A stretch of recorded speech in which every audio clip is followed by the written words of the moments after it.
এখন ইষ্ট প্রসঙ্গ করার জন্য আহ্বান জানাই ডক্টর অশোক চ্যাটার্জি দাদাকে। দাদা জয়গুরু। জয়গুরু মা, শোনা যাচ্ছে? আমার তো সাউন্ডটা খুব কম লাগছে। না না, শোনা যাচ্ছে দাদা, খুব সুন্দর শোনা যাচ্ছে। আপনি 9:30 পর্যন্ত বলুন। পরম দয়ালের রাতুল শ্রীচরণে আমার অন্তকোটি প্রণাম জানাই। পরমাধ্যায় জগৎজনী শ্রী শ্রী বর্মা, পরম পূজ্যপাদ শ্রী শ্রী বর্দা ও পরম পূজ্যপাদ শ্রী শ্রী আচার্য দেবের রাতুল শ্রীচরণে। সেই সঙ্গে প্রণাম জানায় পূজনীয় অবিন্দ দাদা এবং ঠাকুর পরিবারের প্রতি প্রত্যেকের শ্রীচরণ। উপস্থিত ভক্তমণ্ডলী সকলকে আমার সশ্রদ্ধ আনন্দ জয়গুরু জানাই এবং প্রত্যেককে যথাযোগ্য স্থানে আমার শ্রদ্ধা প্রণাম ও শুভেচ্ছা জানাই এবং প্রত্যেককে সপরিবার সপারিপার্শ্বিক সর্বাঙ্গীন মঙ্গলের জন্য প্রিয় পরমের কাছে বিশেষ প্রার্থনা রাখি। আজকে সকালেই আমাদের সর্বজন প্রিয় শর্মিষ্ঠা মা আমাকে এই বার্তাটি দিলেন যে আজকে রাত্রে আপনার বিচার কথা বলতে হবে, আজকে একটা বিশেষ দিন, এটাও স্মরণ করিয়ে দিলেন। আমি খুবই ধন্য, কৃতার্থ। শর্মিষ্ঠা মা আমাকে সুযোগ দেওয়াতে, বিশেষ করে আজকের দিনে, এরকম একটা পূর্ণ দিনে তার সেই মধুর আবেদনে সাড়া না দেওয়ার কোনো অবকাশই নেই। যাই হোক, সামান্য দু চার কথা বলার চেষ্টা করছি। আপনারা সকলে ভক্ত মানুষ, সব ব্যাপারেই আমি জানি আপনারা কম বেশি সবাই যথেষ্ট অগ্রণী। আমি আজকে যে আঙ্গিকটা উপরে দু চার কথা বলার চেষ্টা করছি, সেটা হয়তো আমার নিজের খামতির দিকে নজর রেখে, তবু আমার মনে হয় এটার একটুখানি আলোচনা আমাদের হয়তো কম বেশি প্রত্যেকেরই একটু চিন্তার রসদ যোগাবে। আমার বলার ক্ষেত্রটি হলো কর্ম। আমরা দেখেছি ঠাকুরের জগতে, বা আরো বেশি করে উপলব্ধি করেছি, যে ধর্মজীবন মূলত কর্মজীবন। সার্থক ধর্মজীবন মানে সার্থক কর্মজীবন। এখানে একটা ভাবালুতার বিশেষ অবকাশ নেই। ভাব সমৃদ্ধি, তত্ত্ব সমৃদ্ধি, এগুলো প্রয়োজন অবশ্যই আছে, কিন্তু মূল ক্ষেত্রটি হলো কর্মক্ষেত্র। শ্রী ঠাকুর যেখানে বললেন না যে আমাদের জগতের সমস্ত ঐশ্বর্য চিহ্নিত করে দিলেন তিনটে, জগতের সমস্ত ঐশ্বর্য জানা, ভালোবাসা, কর্ম। জানা অর্থে জ্ঞান, প্রজ্ঞা। ভালোবাসা অর্থে একটা সর্বগ্রাসী প্রেম, একটা প্রমায়িত ভালোবাসা, প্রমায়িত প্রেম, তাকে কেন্দ্র করে। আর কর্ম, এই কর্মেরটাই আসল। এবং এই ভালোবাসা বা বলা বাহুল্য জ্ঞান অতি অবশ্যই কর্ম নির্ভর। একটা ছোট্ট কথা সংগ্রহ দিয়ে শুরু করি। জনৈক ভক্ত প্রকাশ দা ঠাকুরকে বলছেন, ঠাকুর, আমরা বুঝি সব, জানি সব, কিন্তু করি না। অকপট স্বীকারোক্তি। ঠাকুর বলছেন, বোঝাটা এক জিনিস, জানাটা আরেক জিনিস। বোঝাটাকে অ্যাপ্লাই করে জানতে হয়। তুমি যতই শোনো, আমরা বলি না, তা সৎসঙ্গ আলোচনা শুনলাম, খুব ঋদ্ধ হলাম, প্রাণিত হলাম, ইত্যাদি ইত্যাদি কত কিছু বিশেষণ ব্যবহার করি। তাই ঠাকুর বলছেন, যতই শোনো, তুমি যতই উদ্দীপ্ত হও, সব উদ্দীপনা সার্থকতা হারিয়ে তোমার লয় পেয়ে যাবে এবং তুমি একটা স্থবিরতার শিকার হবে। মানে যতক্ষণ না ওই বুঝটাকে জানায় পর্যবসিত করছি, কিসের মধ্যে দিয়ে না, অ্যাপ্লিকেশনের মধ্যে দিয়ে। তাই একটু খেয়াল করলে দেখা যাবে ঠাকুরের জীবনে এই পঞ্চনীতির প্রতিটি ক্ষেত্রে ঘুরে ফিরে সেই একই কথাই বলা হয়েছে, যে তোমার সমস্ত কিছুকে তুমি কর্মের মাধ্যমে বাস্তবায়িত করো, প্রতিফলিত করো। একটা খুব বেসিক ঠাকুরের কথা, যেটা আমরা অজস্র অসংখ্য বার শুনছি, যে ধর্ম যদি নাইলে ফুটলো জীবন বাঁচে নিত্য কর্মে, বাতিল করে রাখলে তাদের কি হবে, তোর আনন্দ হবে। তাই ধর্মের এই ব্যাপারটা যেন আমরা প্রত্যেকে খেয়াল রাখি। আসি যজনের কথা। আমরা যজন বলতে আমরা যেগুলো বুঝি, এই প্রার্থনা, নাম ধ্যান, সৎ গ্রন্থাদি পাঠ, অন্য গ্রন্থাদি পাঠ, সৎসঙ্গ, সৎ চিন্তা, ইত্যাদি ইত্যাদি। কিন্তু খেয়াল করে দেখবেন প্রতিটি কিন্তু কর্মের সঙ্গে জড়িত। এগুলো কিন্তু নিছক কিছু অনুষ্ঠান নয়। প্রার্থনা, ঠাকুর বলেন, প্রার্থনা কথার অর্থ হচ্ছে প্রকৃষ্ট চলন। তো তাই জন্য ঠাকুর স্মরণ করিয়ে দিলেন, তুমি তো বলছো দুবেলা খুব হাত জোর করে অনেক কিছু, যে বলাগুলো তোমার মুখ দিয়ে উচ্চারিত হচ্ছে, সেগুলো কি তোমার কার্যে প্রতিফলিত হচ্ছে? তাই প্রার্থনাতে কইলি কত ফুটলো না কো কাজে, কল্পনাতে ফুটলো ওটি ফলটি পেলি বাজে। প্রার্থনাতে কইলি কত, করলি না কো কাজে, কল্পনাতে ফুটলো ওটি ফলটি পেলি বাজে। অর্থাৎ সেখানেও কিন্তু একই কথা। আমি খুব আবেগ ভরে আকুতি ভরে প্রার্থনা করছি, কিন্তু ওই প্রার্থনাতে যে যে কথাগুলি বললাম সেগুলিকে জীবনের ব্যবহারিক ক্ষেত্রে প্রয়োগ করছি কিনা, এটাই কিন্তু আসল জায়গাটা। এত নিছক দুবেলা প্রার্থনা জন্মান্তর ধরে করে গেলেও কিছু হবে না, যদি না প্রার্থনায় উক্ত কথাগুলি নিত্যকার চলনায় প্রতিফলিত হয়। আসি পূজার কথায়। ঠাকুর বলছেন যে পূজা পাঠ তুই যতই করিস ফুল তুলসী গঙ্গা জলে, অনুশীলনী কৌশল ছাড়া জ্ঞান হবে না কোনো কালে। অর্থাৎ আমরা তো এই এতকাল বাল্যাবতী যে ধরনের ধর্মাচরণে আমরা অভ্যস্ত ছিলাম, অন্তত আমি যা দেখেছিলাম, যা বুঝেছিলাম, তার থেকে সম্পূর্ণ ঠাকুরের জগতে সব পাল্টে গেল। ধর্মের মর্মার্থ ঠাকুরের জগতে না আসলে কোনো বুঝতে পারতাম না। এই পূজা তো আমরা চিরকাল জেনেছি, পূজা মানে ফুল জল নৈবেদ্য ধূপ দ্বীপ সহকারে মন্ত্রোচ্চারণ করে একটা বিশেষ অনুষ্ঠান। তা ঠাকুর কি বলছেন, পূজা পাঠ তুই যতই করিস ফুল তুলসী গঙ্গা জলে, অনুশীলনী কৌশল ছাড়া জ্ঞান হবে না কোনো কালে। তুমি যে জ্ঞানের তুমি অনুসারী বা যে জ্ঞানকে তুমি চাইছো অর্জন করতে, সেই জ্ঞান প্রাপ্ত হবে অনুশীলনী কৌশল ছাড়া। অর্থাৎ নিত্য অনুশীলন, সুকৌশলী অনুশীলনের মধ্যে দিয়েই তুমি সেই জ্ঞান প্রাপ্ত হবে।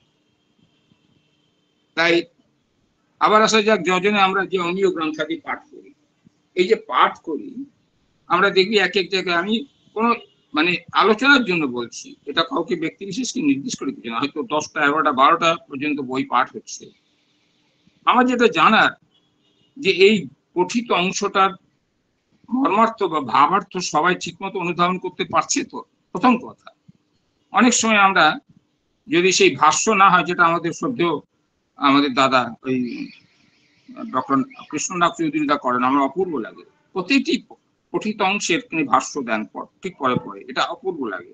আমার বক্তব্য যে পঠিত অংশের যে তাৎপর্য, যে মর্মার্থ, সেটিকে অনুধাবন করে সেটিকে কর্মে যতক্ষণ প্রয়োগ করছি ততক্ষণ কিন্তু সেই পঠনের বিশেষ সার্থকতা নেই।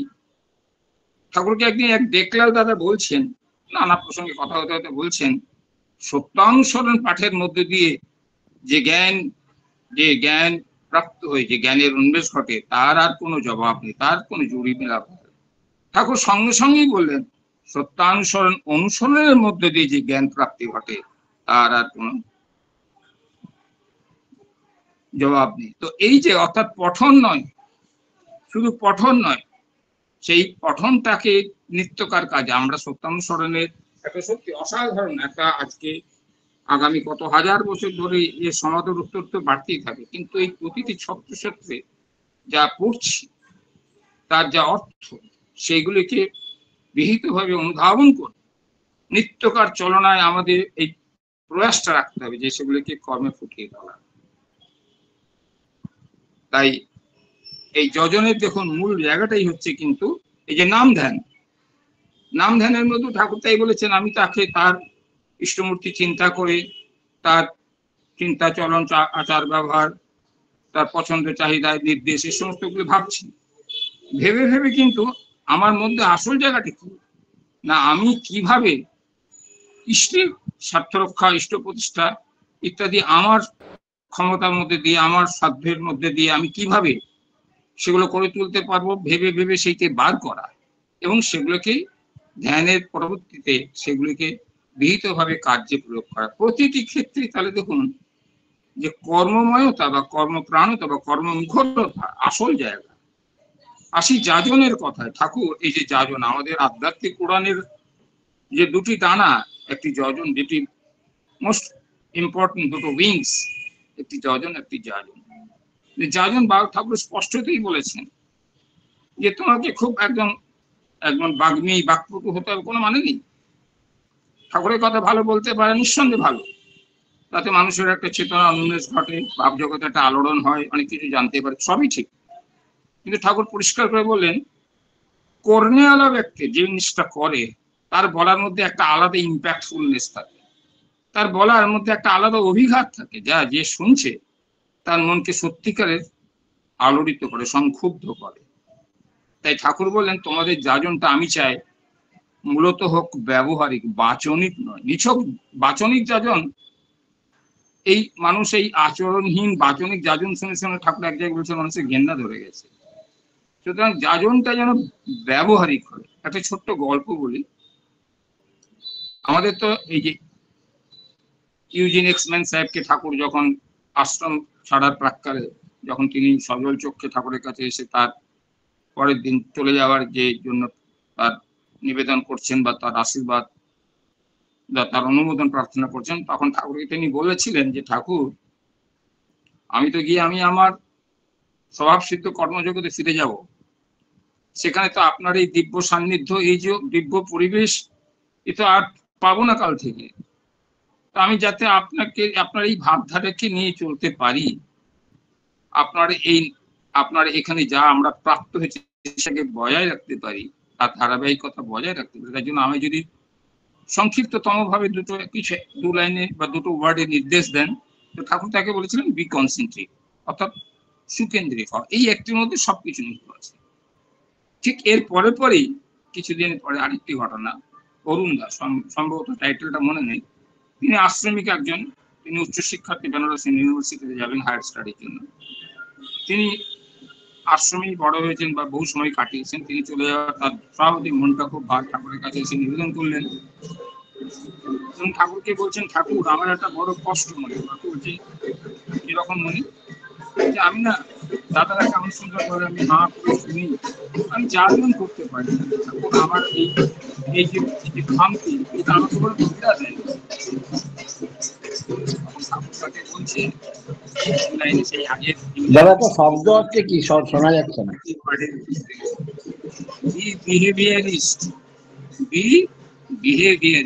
আচরণশীল হও, ব্যবহারিক হও।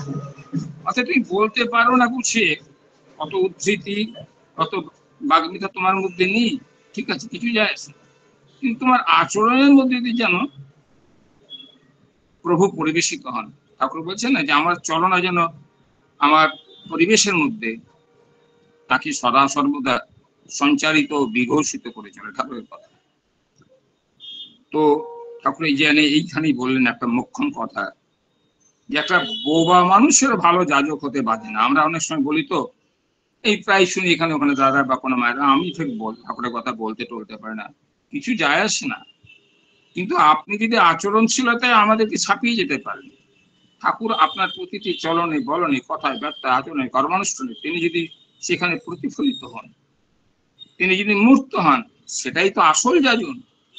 তিনি বারবার ঠাকুর এই ব্যবহারিক যাজনের কথা বলেছেন। তাই বললেন, একটা বোবা মানুষের ভালো যাজক হতে বাধে না যদি তার সেবা সাহচর্যের সাজ সরঞ্জামগুলি ঠিক থাকে। অর্থাৎ ওইটা আসল কথা। আমাদের জীবনে এই জায়গাটা, আমাদের জীবনে আমরা দেখেছি যে আমাদের জীবনে কিন্তু এই জায়গাটা ক্রমে একটা দৈন্যতার শিকার হয়ে আসছে। অর্থাৎ আমরা বেশি ভাব জগৎ নিয়ে বেশি উৎসাহী ছিলাম, বা ওটাকেই আমাদের মুখ্য করে ফেলেছিলাম, ভাব সমৃদ্ধি। বিশেষ করে এই করোনা পরবর্তীকালে বা তারও কিছুদিন আগে থেকে আমাদের যে সৎসঙ্গীদের গড়পড়তা আমার যেন মনে হয়েছিল, তারা ওই নিত্য ওই মোটামুটি যজনশীল এই সৎসঙ্গে যাওয়া, কিছু কথাবার্তা, গান কীর্তন, আর এর মধ্যেই তাদের যেন জগৎটা সীমাবদ্ধ, এবং সেটাকেই তারা তাদের কাছে এটাই মনে করতো একটা যথেষ্ট আধ্যাত্মিক অনুশীলন, এবং যার ভিতর দিয়ে তারা একটা অদ্ভুত আত্মপ্রসাদ লাভ করত। এবং সত্যি কথা বলতে গেলে ফলে কিন্তু তাদের জীবনে খেয়াল করলে দেখা যাবে যে আমাদের আধ্যাত্মিক উত্তরণ বা ক্রমাগতি, এটা কিন্তু অবরুদ্ধ হয়ে গেছিল। অর্থাৎ জীবনে এই ক্রমাগতির জন্য, ক্রমোত্তরণের জন্য যেটা আবশ্যিক, সেটা হচ্ছে কিন্তু যাজন। অর্থাৎ এই এরোপ্লেনের ওরা দুটো ডানার মতো বললাম, একটি ডানা খুব পুষ্ট হলো আর অন্য ডানাটি দুর্বল, তার সাম্য চলনায় বা তার উড়ানের সাম্য থাকবে না। আর এ প্রসঙ্গে বলি, কর্ম সম্পর্কিত কত কথাই আমাদের মাথায় আসবে, যে কর্মের যে গুরুত্ব, জীবনে কর্মের ইম্প্যাক্ট, আমাদের সবার আগে যেটা বলবো, এই মনুষ্য জীবনটা হচ্ছে একমাত্র জীব জীব যত রকম জীবজন্তু আছে তার মধ্যে একমাত্র মনুষ্য দেহটাই হচ্ছে কর্মদেহ, বাকি সব ভোগ দেহ। অর্থাৎ বাকি যত রকম প্রাণী আছে পৃথিবীতে তারা কিন্তু তার একটা কর্মের একটা অংশ, কৃতকর্মের একটা অংশ ভোগ করার জন্য এসেছে, সেটি পূর্ণ হলে সে আবার চলে যাবে। একমাত্র মানুষের দেহ হচ্ছে কর্মদেহ। অর্থাৎ এখানে আমরা এসেই অভাবনীয় সুযোগ পেয়েছি, অর্থাৎ বিহিত কর্ম নিষ্পাদনের মধ্যে দিয়ে আমার বর্তমান ভবিষ্যৎ এর জীবনে যে তথাকথিত অদৃষ্ট নিয়তি ভাগ্য যাই বলিস তার রূপরেখাকে তৈরি করতে পারি। এমনকি অতীতে কৃত কর্মেরও ফলকে আমরা অনেকাংশে বিনায়িত করতে পারি। ঠাকুর নিজে বলেছেন, তোমার জন্মান্তরীণ কর্ম যাই হোক না কেন, তোমার বর্তমান চলনকে যদি নিটল ইষ্টানুক করে তুলতে পারো, তবে তার ভিতর দিয়ে তোমার অনেক সঞ্চিত কর্মফলী শুভে বিন্যস্ত হতে পারে। এটা ঠাকুরের কথা।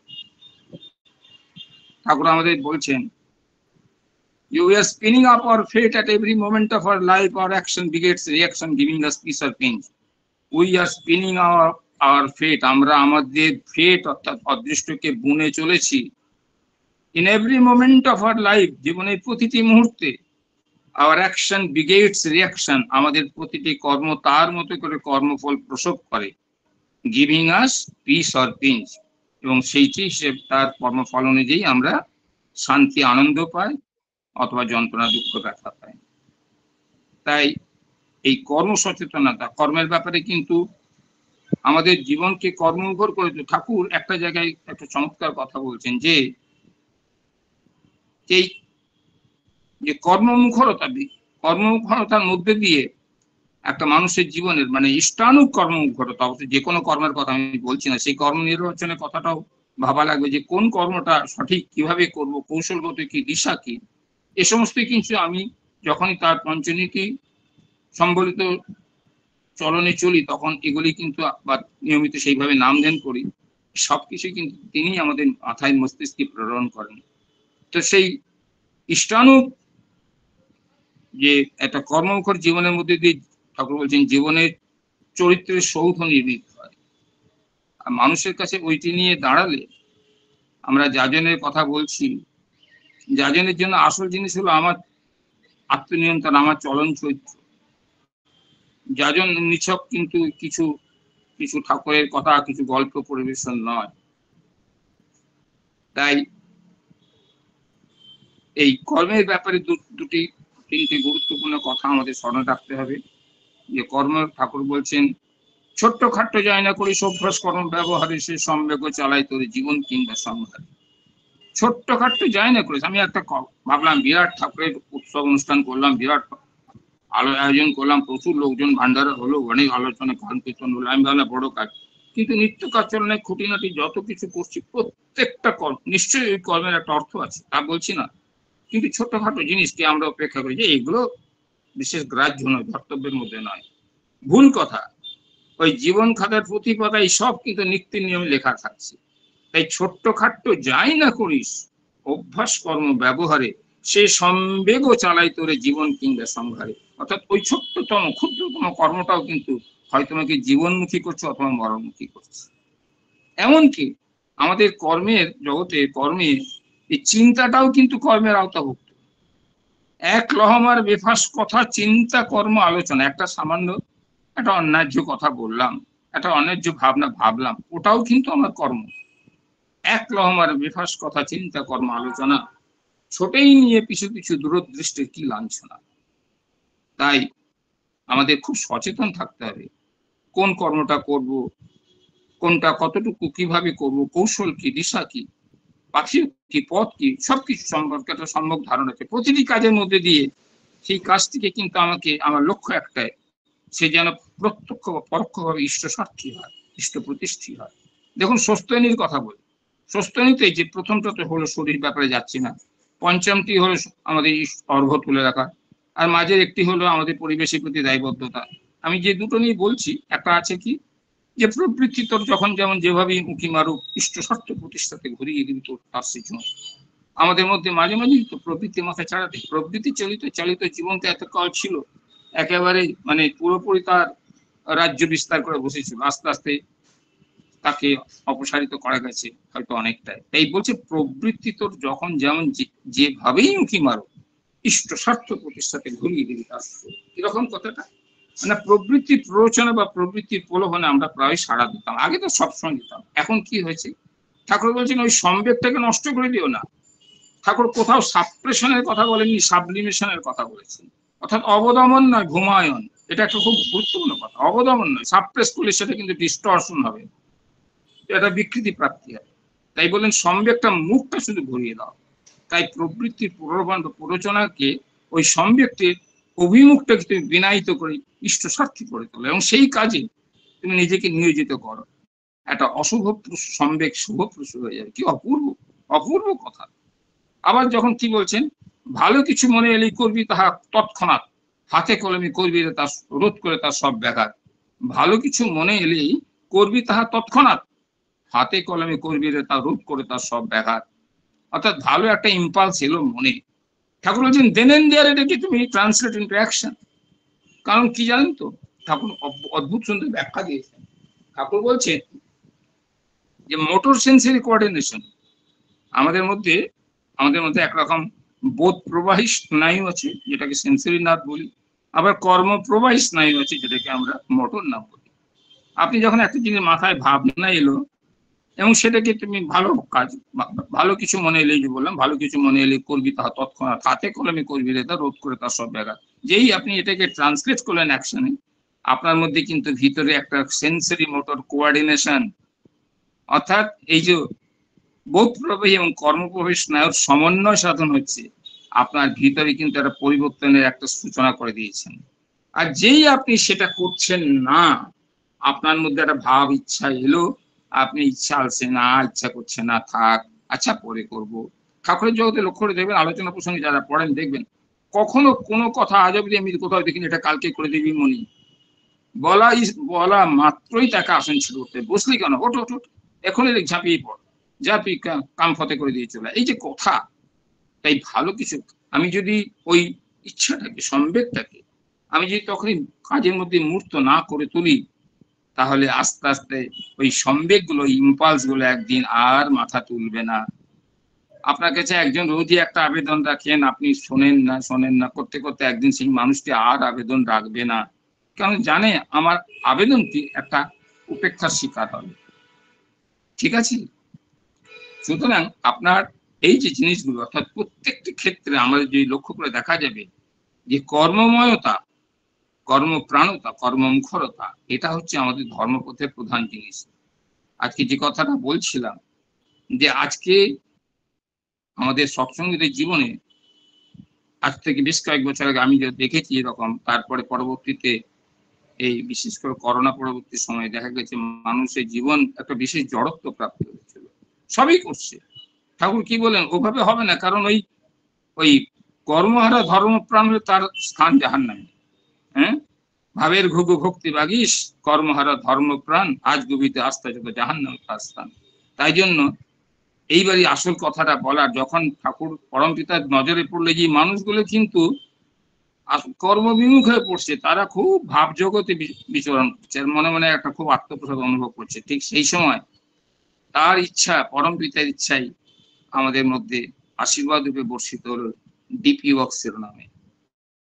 এই ডিপি ওয়ার্কস হলো এমন একটা কর্মক্ষেত্র, এমন একটা বলা যেতে পারে কর্মযোগ্য বা এটা কমপ্লিট প্যাকেজ, যা আপনাকে যজন পুষ্ট হতে আরো তর যেমন আপনাকে প্রাণিত করবে, কারণ আপনার যজন পুষ্টির মধ্যে দিয়েই কিন্তু আপনার যাজন পটুতা আসবে, কিন্তু পাশাপাশি তার ডে টু ডে লাইফে তার ব্যবহারিক প্রয়োগ, তার টেস্ট অফ ইয়োর এফিসিয়েন্সি, আপনি নিজের মূল্যায়ন করবেন কি করে যে আপনি কতটা সত্যি ইষ্টের মানুষ হতে পেরেছেন, সেটা কিন্তু ওই যাজন ক্ষেত্রে এটা মানুষের সঙ্গে আলাপচারিতার মধ্যে দিয়ে আপনি কতটা প্রকৃতপক্ষে ঠাকুরের মানুষ হতে পেরেছেন, পরিস্থিতি পরিবেশ বিচারে কিভাবে তাকে আপনি কাস্টমাইজড অ্যাপ্রোচ, কোনো গতানুগতিক ছকে বাঁধা কথা নয়। এটা ঠাকুরের কথা আছে না যে যেথায় যেটুকু বললে পরে ফল পাবি সুন্দর, সেইটুকু তো ন্যায্য বলা নইলে অবান্তর। তো অনেক বকবক করে আসলাম, ভাবলাম আমার মধ্যে খুব একটা কমপ্লেসেন্স ছিল যে আমি খুব ভালো যাজন করে আসলাম। না, সুতরাং ওই ব্যক্তি বিশেষ আমার যাজনটাও কিন্তু সেই মতো হবে।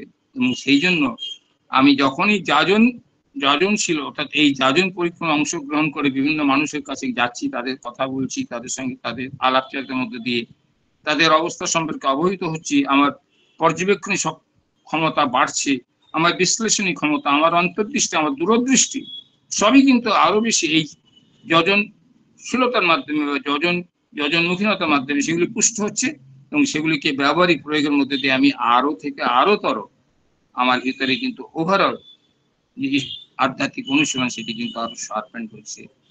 অর্থাৎ আমার জীবনে উত্তরণ বা ক্রমোন্নতি বা ক্রমাগতি সেটা কিন্তু আমরা দেখতেই পাচ্ছি যে এই জবে থেকে এই ডিপি ওয়ার্ক শুরু হয়েছে, দেখে একটু খেয়াল করলে আমরা দেখতে পাই যে মানুষের মধ্যে কতটা উচ্ছ্বাস, উদ্দীপনা, একটা গতিময়তা এসেছে। এবং মানুষ এখন মানে দলে দলে চারিদিকে কান পাতলেই শুনছি যাজন করতে গিয়ে তাদের বিভিন্ন অভিজ্ঞতার কথা, মানুষের জীবনে অভাবনীয় কত ঘটনার কথা, ঘটনার শেষ নেই, কারণ এ এক অদ্ভুত জগৎ। এর মধ্যে দিয়ে আমরা প্রত্যেকে যেমন ধীরে ধীরে আরো বেশি ইষ্টপ্রাণ এবং ইষ্টকেন্দ্রিক হয়ে উঠবো, সেই বি কনসেন্ট্রিক, কিন্তু এই বিহেভিয়ারিস্ট, এই বিহিত আচরণশীলতার মধ্যে দিয়ে আমরা কিন্তু সেইটিকে আরো বেশি নিজেদের অন্তর্জগতে প্রতিষ্ঠিত করব। তাই আমরা আসুন, আমরা প্রত্যেকে এই কর্মমুখর জীবনের অধিকারী হয়ে উঠি। এই জীবন পেয়েছি দুর্লভ মনুষ্য জীবন, আগামীতে কি হবে আমরা জানি না, আমাদের স্মৃতিবাহী চেতনা নেই। এই জীবন, এই মেয়াদ, এর পরিপূর্ণ সদ্ব্যবহার করি। আপনাদের প্রত্যেককে সুস্থ সুন্দর দীর্ঘিষ্ঠ জীবনের প্রার্থনা রেখে আমি আজকে এখানে বিরাম দিলাম। জয় গুরু, বন্দে পুরুষোত্তম। জয় গুরু দাদা, জয় গুরু। খুব সুন্দর আমরা আলোচনা শুনলাম যে ধর্ম এবং কর্ম একসঙ্গেই করতে হবে। প্রার্থনা হলো প্রকৃষ্ট কাজ, তার বিধানগুলো মেনে চলাই এবং মেনে চলে তার নিজের জীবনে কর্মের মধ্যে থেকে ফুটিয়ে তুলতে হবে। কর্ম মধ্য দিয়ে ধর্মকে ফুটিয়ে তুলতে হবে। কর্মফল খণ্ডন হয়ে যায় যদি আমরা তার কর্মে যুক্ত থাকি, তার বিধিবিধানগুলো যদি মেনে চলি, আর তার পঞ্চোন্নতি এবং নামধান করলে তিনি আমাদের পথ দেখান। প্রবৃত্তিগুলোকে ইষ্টের পথে চালিত করতে হবে। আর আমাদের কর্ম করার কথাই আপনি আলোচনা করলেন, খুব সুন্দর আমরা সমৃদ্ধ হলাম। জয় গুরু দাদা, খুব সুন্দর আলোচনা করলেন, আমরা প্রেরণা পেলাম। পরমপিতা রাঙা রাতুল চরণে আপনার এবং আপনার পরিবার পারিপার্শ্বিকে সবার সুদীর্ঘ নিরোগী সুস্থল জীবন প্রার্থনা করে। দাদা আমার, সবাই প্রার্থনা করবেন দাদা আমার অসুস্থ আছে, দাদা যেন সুস্থ হয়ে যায়, সেটাই সবাই প্রার্থনা করবেন। জয় গুরু সবাইকে। দাদা